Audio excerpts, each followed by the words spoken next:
الحمد لله رب العالمين والصلاة والسلام على أشرف المرسلين وعلى آله وصحبه أجمعين أما بعد.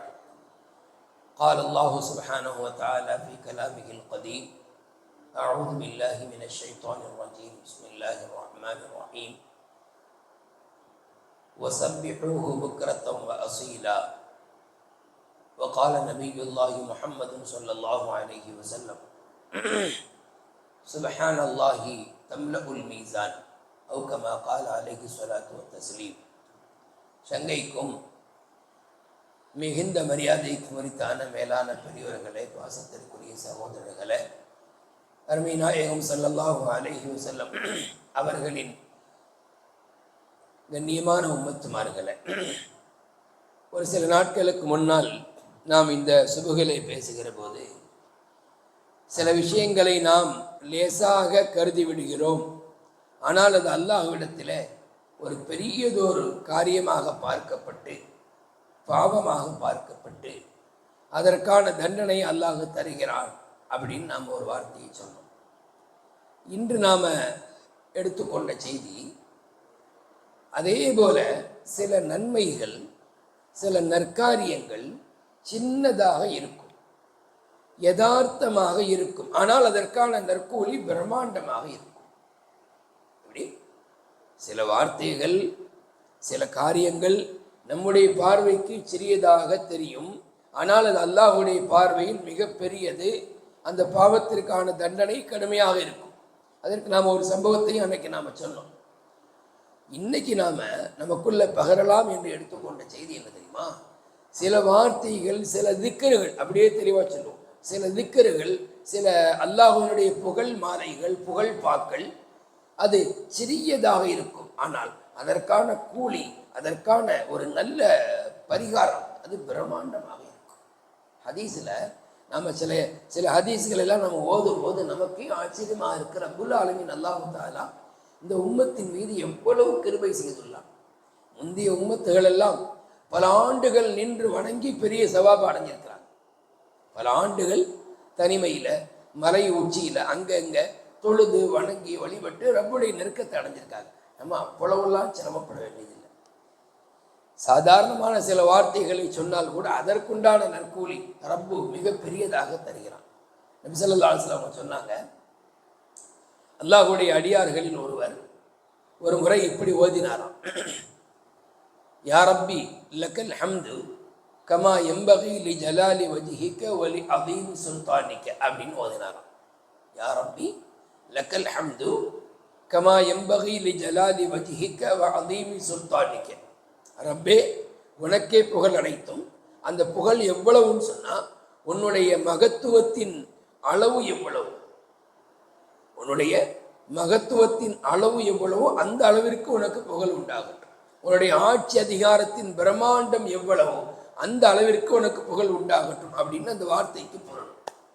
யா ரப்பி லக்கல் ஹம்து, இதை நாம் அடிக்கடி சொல்லுவோம், ரப்பே உனக்கே புகழ் அனைத்தும். இதுக்கு அடுத்து உள்ள வார்த்தை தான் நம்ம கவனிக்கணும். கமா எம்பகி, எவ்வளவு அவசியமாக இருக்குமோ அந்த புகழ். யாருக்கு, எதற்கு? லி ஜலாலி வஜ்ஹிக வ அதீமி சுல்தானிக்க, உன்னுடைய மகத்துவமான தாத்திற்கு, உன்னுடைய பிரம்மாண்ட ஆட்சி அதிகாரத்திற்கு எவ்வளவு அந்த புகழ் வேண்டுமோ அத்தனை புகழும் உனக்கு சொந்தம் அப்படின்னு ஒரு திக்கருடைய வார்த்தை. இதை ஒரு அடியார் ஓதினார் முன்னொரு காலத்தில். நபி அவங்க சொல்றாங்க, இன்ன அபதன் மின் இபாதில்லாஹி, அல்லாஹ்வுடைய அடியார்களில் ஒருவர் இப்படி ஓதினார். அப்போ மலக்குமார்கள் அதற்கு என்ன சவாபு எழுதுறதுன்னு தெரியாம அப்படியே தடுமாறிக்கிட்டு இருக்காங்க. ஏன்னா அவங்க தான் எல்லாத்தையும் எழுதுவாங்களே, எதையும் விடமாட்டாங்க, அப்படிதானே? அந்த நன்மைகளை பதிவிடக்கூடிய மலக்காகட்டும், தீமைகளை பதியக்கூடிய மலக்காகட்டும், அவங்க நம்மளை மாதிரி என்ன செய்யறதில்லை, ஒன்றை விட்டுட்டு ஒன்றை எழுதுறதில்லை, அல்லது கூட்டி குறைச்சி எழுதுறதில்லை. என்ன ஓதினாங்களோ, என்ன செஞ்சாங்களோ, அது நன்மையாகட்டும் அதையும் எழுதுவாங்க, அது தீமையாக இருந்தால் அதையும் எழுதுவாங்க. இப்போ இதை எப்படி எழுதுறதுன்னு தெரியலை. ஏன்னா ஒரு அற்புதமான கருத்து கொண்ட புகழ் பாது, புகழ் மாலை, ரப்புடைய புகழை வெளிப்படுத்துகிற ஒன்று. ரப்புடையே கேட்கிறார், யா அல்லாஹ், உன்னுடைய அடியார் இப்படி ஓதி இருக்கிறார், இதற்கு என்ன சவாபு எழுதணும்னு தெரியல, என்ன எழுதுறது? ரப்புக்கு எல்லாம் தெரியும், ரப்பு தெரியாத மாதிரி அப்படி என்ன என்னுடைய அடியார் ஓதினார் அந்த மலக்குகள்கிட்ட கேட்குறான். அல்லாஹுக்கு எல்லாம் தெரியும்ல. அப்படியா, சரி சரி உடுப்பா அப்படின்னு சொல்லலை. மலக்குகள்கிட்ட அல்லாஹ் வேணும் என்று எப்படி கேட்கலாம்? மாதா கால அபதி, என்னுடைய அடியான் அப்படி என்ன பாச்சனா? ஒன்று உங்கள் 2 பேரால் எழுத முடியாத அளவுக்கு, அதாவது சவாபை நான் வந்து ஏற்கனவே சொல்லியிருக்கிறேன், 1க்கு 10 எழுதுங்கன்னு சொல்லியிருக்கிறேன். உங்களால் சவாபை எழுத முடியாத அளவுக்கு என்னுடைய அடியார் என்ன ஓதிட்டார்? யா அல்லாஹ் இந்த மாதிரி சொன்னார், யா ரப்பி லக்கல் ஹம்து கமா யன்பகி லிஜலாலி வஜ்ஹிக வ அஸீமி சுல்தானிக ஓதினார். அப்படியா, சரி, அப்படின்னா நீங்கள் அவர் செஞ்சதை மட்டும் எழுதுங்க, அதனுடைய கூலியை நான் கியாமத்தில் நான் கொடுத்துக்கிறேன். எப்படி அவர் ஓதினாரு, அவர் இன்ன துவாவை ஓதினாரு அப்படின்னு மட்டும் எழுதுங்க. ஜமால் பாய் அவர்கள் யா ரப்பி லக்கல் ஹம்து கமா யன்பகி லிஜலாலி வஜ்ஹிக வ அஸீமி சுல்தானிக என்று ஓதினார் அப்படின்னு மட்டும் எழுதுங்க. அதற்கு உண்டான நற்கூலி அது நான் பார்த்துக்கிறேன். சில விஷயங்கள்லாம் அல்லாஹ் நேரடி பொறுப்பில் வச்சுக்குவான். உதாரணமாக நோன்பு பற்றி நமக்கு தெரியும்ல, ஹதீஸ குதுசி வருது இல்லை, அஸ்ஸௌமு லீ வான அஜிஸி லீ. இந்த பாருங்க, நோன்பு எனக்கே எனக்கானது, அதற்கு நான் தான் கூலியை கொடுப்பேன்னு சொல்லி அல்லாஹ் சொல்கிறான்ல. அது மாதிரி இந்த திக்ருக்கும் அல்லாஹ் என்ன சொன்னான்னா, இதை நீங்கள் அப்படியே விட்டுடுங்க. அவர் ஓதுனதை ஓதினாரு, என்ன கிழமையில் ஓதினாருன்னு எழுதுங்க, மீதியை நான் பார்த்துக்கிறேன். சுப்ஹானல்லாஹ், யோசித்து பாருங்களேன். ஆனால் ஒரு நன்மைக்கு இதுதான் நற்கூலி அப்படின்னு தெரிஞ்சு செய்கிறது ஒரு அமல். தொழுகையெல்லாம் இருக்குது, ஒரு தொழுகை தொழுதா 10 தொழுகை என்னுடைய சவாபு. ஒரு நாளைக்கு 5 வக்து நம்ம சரியாக தொழுதுட்டா 50 வக்து என்னுடைய சவாபெல்லாம் எழுதிடலாம். அதுவே எவ்வளோ பெரிய ஞாபகத்து பாருங்க. ஒரு 15 வயசுலேருந்து ஒருவர் தொழ ஆரம்பிக்கிறார்னு வைங்க, ஒரு 80 வயசு வரைக்கும் அவர் தொழுகிறாருன்னு வைங்க, ஒரு நாளைக்கு 5 வக்து தொழுகிறாருன்னு வைங்க, சுப்ஹானல்லாஹ், என்னவே முடியாது. ஒரு நாளைக்கு 50னா அப்படியே போயிட்டே இருக்கு, இது தொழுகைக்கு. ஆனால் சில திக்ருகள், சில தஸ்பீகாத்துகளுக்கு நம்மளால் ஒன்றுமே முடிவு பண்ண முடியல. அதனால தான் குர்ஆன் ஷரீஃபில் அல்லாஹு தஆலா தஸ்பீகாத்துகள் ஓதுவதற்கு, திக்ருகள் ஓதுவதற்கு ஒரு லிமிட்டே வைக்கலை. எந்த லிமிட்டும் இல்லைங்க. அல்லாஹ் எங்கேயாவது தஸ்பீகை இவ்வளோ ஓதுங்கன்னு சொல்லியிருக்காங்க. நபி ஸல்லல்லாஹு அலைஹி வஸல்லம் சொன்னாங்க, சுப்ஹானல்லாஹ் 33 தடவை ஓதுங்க, அல்ஹம்துலில்லாஹ் 33 தடவை ஓதுங்க, அல்லாஹு அக்பர் 34 தடவை ஓதுங்கன்னு. அது தொழுகைக்கு பிறகு கொஞ்ச நேரத்தில் துவாவுக்கு முன்னால் ஓதக்கூடியது. அதுக்கு ஒரு லிமிட்டு சொல்லத்தானே செய்யணும். அப்போ நம்ம ஓதிட்டே இருந்தால் எப்போ நம்ம சபையை கலைக்கிறது? மற்ற தனிப்பட்ட சமயங்களில் நாம் உட்கார்ந்து ஓதும்போது சுப்ஹானல்லாஹ் ஆயிரக்கணக்கில், லட்சக்கணக்கில், கோடிக்கணக்கில் ஓதிக்கிட்டே இருக்கலாம். நம்ம இந்த இப்போ மீலாது வருது இல்லை, இப்போ பார்த்தீங்கன்னா தெரியும், சில வாட்ஸ்அப்புகளில் கோடி செலவாத்துகள் அது சமர்ப்பணம் செய்வதற்கு ஒரு நிகழ்ச்சி நடத்துவாங்க. அப்போ கோடிக்கணக்கான செலவாத்துகள், கோடிக்கணக்கான தஸ்பீகாத்துகள் நம்ம ஓதிக்கொண்டே போகலாம். ஒரு தடவை ஓதுனதுக்கே அல்லாஹ் என்ன சொல்கிறான் வழக்குகள்கிட்ட, அதற்குண்டான கூலியை நான் பார்த்துக்கிறேன், நீங்கள் விட்டுடுங்கன்னு சொல்லுவேன். அப்படித்தான் இன்னொரு சமயத்தில் நபி ஸல்லல்லாஹு அலைஹி வஸல்லம் தொலை வைத்தாங்க. சஹாபிகள் பின்னால் தொழுதாங்க. சஹாபிகள் பின்னால் தொழுதாங்க. தொழுதுகிட்டு இருக்கும்போதே அந்த சஹாபிகளில் ஒருத்தர் சமி அல்லாஹு லிமன் ஹமிதா என்று நாயகம் ஸல்லல்லாஹு அலைஹி வஸல்லம் எழுந்தபோது இவர் என்ன செஞ்சார்? யா ரப்பனா லக்கல் ஹம்து ஹம்தன் கதீரன் தய்யிபன் முபாரக்கன் ஃபீ அப்படின்னு அப்படி எக்ஸ்ட்ரா ஓதிக்கிட்டே போயிட்டார். நம்மளாம் என்ன ஓதுவோம்? யா ரப்பனா லக்கல் ஹம்தனை ஓதுறோம், அவ்வளோதான் நம்ம ஓதுறோம், போதும். இமாம்கள் நமக்கு அவ்வளோதான் சொல்லியிருக்கிறாங்க, சல்லுன்னு நம்ம அடுத்தடுத்த அமலுக்கு போகணும் இல்லையா? அவர் என்ன நினைச்சாரோ தெரியல அருமை சகோதரர்களே, எதிர்ச்சரின்னு யா ரப்பனா லக்கல் ஹம்து ஹம்தன் கதீரன் தய்யிபன் முபாரக்கன் ஃபீன்னு ஓதுனார். தொழுக முடிஞ்சு.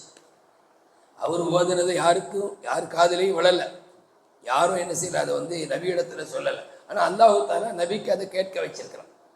அவர் ஓதுனதை, அவர் ஹஸ்கி வாய்ஸில் ஓதுனதை அருமை நாயகம் ஸல்லல்லாஹு அலைஹி வஸல்லம் அல்லாஹு தஆலா கேட்க வச்சிருக்கா, அல்லது அல்லாஹ் அவங்களுக்கு அதை அறிவிச்சுட்டான்.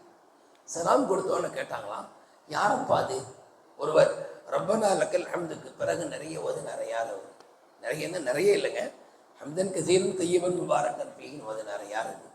இவர் பயந்துட்டார். இந்த சஹாபி, நம்ம எதுவும் தப்பாக ஓதிட்டோமோ, ரசூல் ஸல்லல்லாஹு அலைஹி வஸல்லம் நம்மளை குறிப்பிட்டு கேட்கறது பார்த்தா பயந்து போய் மெதுவாக எழுந்திரிச்சு, நான் தான் நாயகமே ஓதினேன், ஆனால் மா அரத்து இல்லல் ஹைர, நான் ஹைரை நாடி தான் ஓதினேன், ஏதோ தொழுகையில் குழப்பத்தை உண்டாக்கணும் நாடியெல்லாம் ஓதலை. அதாவது ஏதாவது வித்தியாசமான அமல் செஞ்சு தொழுகையை கெடுக்கிறங்கிற எண்ணத்தில் ஓதலை நாயகமே, யதார்த்தமாக ரப்பனா லக்கல் ஹம்துன்னு சொன்னேன், அப்படியே வந்துருச்சு ப்ரோவில், ரப்பனா லக்கல் ஹம்து ஹம்தன் கதீரன் தய்யிபன் முபாரக்கன் ஃபீன்னு வந்துருச்சு.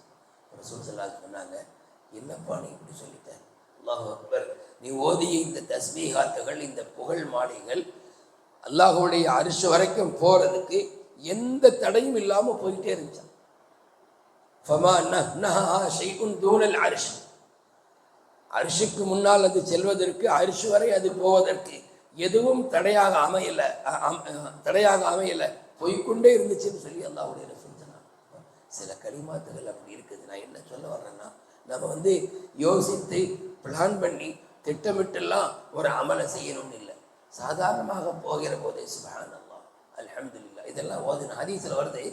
சுப்ஹானல்லாஹ் என்பது, அல்ஹம்துலில்லாஹ் என்பது நம்முடைய மீசான் தராசை நிரப்பிவிடும்.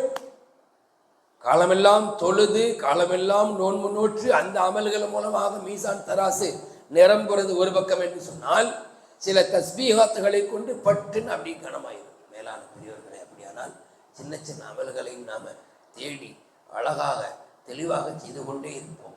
எதற்கும் நாம் அசந்தரக்கூடாது. அது மாதிரி லிமிட் வச்சுக்கிடக்கூடாது. இதுதான் செய்வேன், இது செய்ய மாட்டேன் அப்படிலாம் இல்லை.